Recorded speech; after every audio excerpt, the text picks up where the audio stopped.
La grande équation.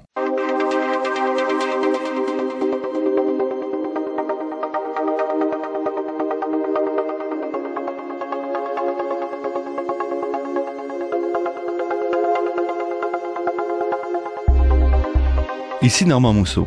Bienvenue à La Grande Équation, une émission qui vous offre un regard sans prétention sur le monde de la science. L'énergie s'inscrit sous toutes les formes. On s'intéresse beaucoup aux énergies propres. Qu'est-ce qu'une énergie propre vraiment?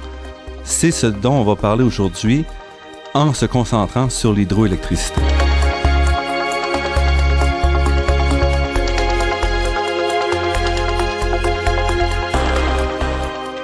Martine Ouellette est ingénieure mécanique et détentrice d'un MBA de l'École des hautes études commerciales de Montréal.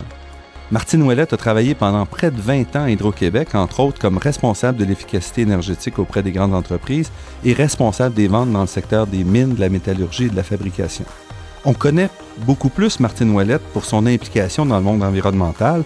Elle a été vice-présidente de la coalition Au Secours de 2008 à 2010.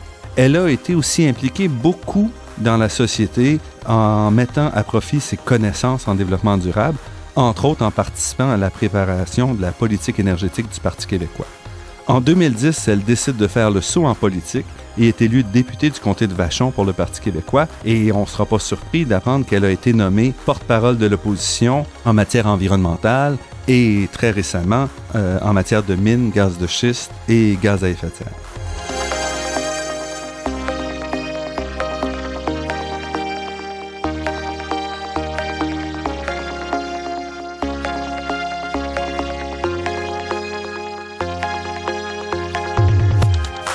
Aujourd'hui, Martine Ouellette va nous parler d'hydroélectricité. Quelle est l'importance de cette source d'énergie? Est-ce que c'est vraiment une énergie propre? Quel est le lien entre l'hydroélectricité et le plan Nord dont on nous parle? On oublie souvent qu'il y a une relation entre ces deux-là. Martine Ouellette, bienvenue. Bonjour, M. Mousseau. Avant de parler d'hydroélectricité, vous avez vraiment un parcours qui est assez inhabituel. Il n'est pas courant de voir quelqu'un avec votre profil de carrière s'impliquer autant dans les mouvements sociaux, à la fois dans le mouvement environnemental et dans le mouvement politique. Pouvez-vous nous dire un peu comment vous êtes arrivé à conjuguer votre carrière chez Hydro-Québec, qui est réputée pour être un petit peu cachée, et vos activités sociales? Ben en fait, j'ai jamais eu de problème à Hydro-Québec.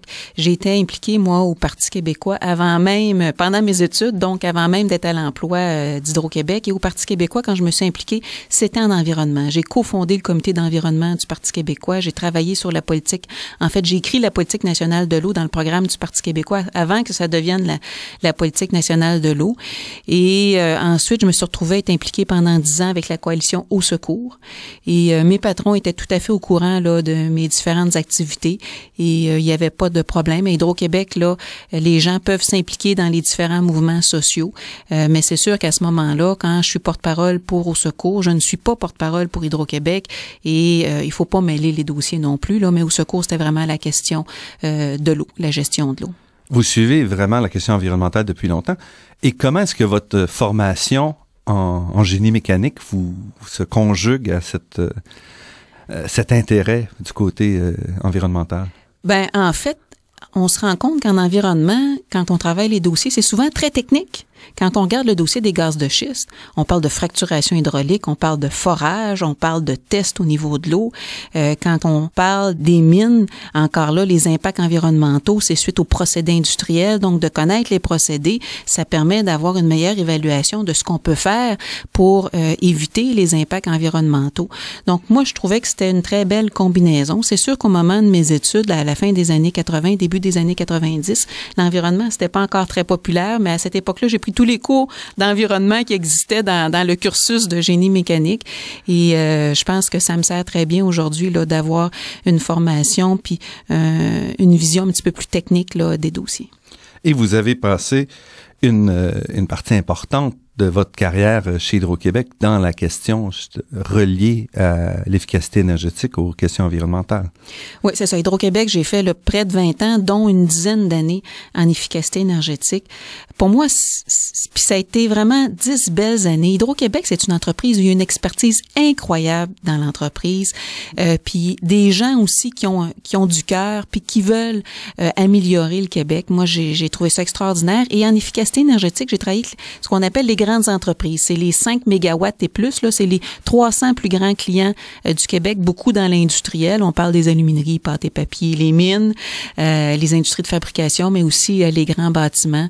De travailler avec toutes ces industries-là à travers le Québec, c'est super intéressant parce que là, on se met à être sensible à chacun des marchés, le marché des métaux, le marché des pâtes et papiers, et de travailler sur leurs procédés parce que ces entreprises-là, ils veulent s'améliorer.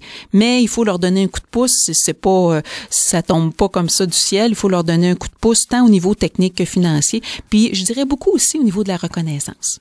Donc, quand vous étiez à l'efficacité énergétique, c'était vraiment très technique. Vous étiez vraiment impliqué de manière assez étroite avec les procédés industriels comme tels. Là, oui, en fait, j'avais une équipe d'ingénieurs qui travaillaient avec moi et on allait rencontrer les usines chez elles et on offrait les programmes d'efficacité énergétique, mais plus que ça, on leur offrait même de travailler avec eux pour pouvoir déterminer quelles seraient les pistes les plus intéressantes de réduction de consommation d'électricité. Là, nous, c'était Hydro-Québec, fait que c'était l'électricité, mais le même genre de démarche pourrait se faire tant pour le gaz naturel que pour le pétrole.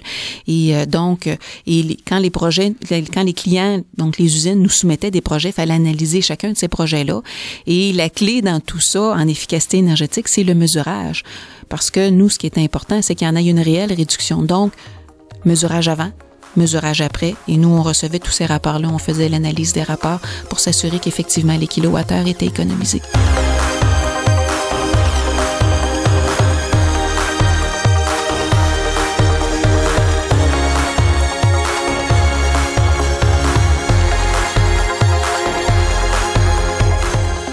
Vous arrivez donc comme député de Vachon avec un bagage de connaissances sur l'industrie québécoise assez inhabituel. Oui, c'est vrai, assez inhabituel. Puis j'ai eu l'occasion de travailler avec beaucoup de secteurs industriels, tant la chimie, les pâtes et papiers, les mines, la métallurgie, tant l'acier que l'aluminium, et tous les procédés, des procédés d'électrolyse, des procédés de four à arc. Donc, ça donne une vision différente et ça permet aussi, lorsqu'on étudie des projets de loi, on étudie des politiques, de voir est-ce que c'est applicable.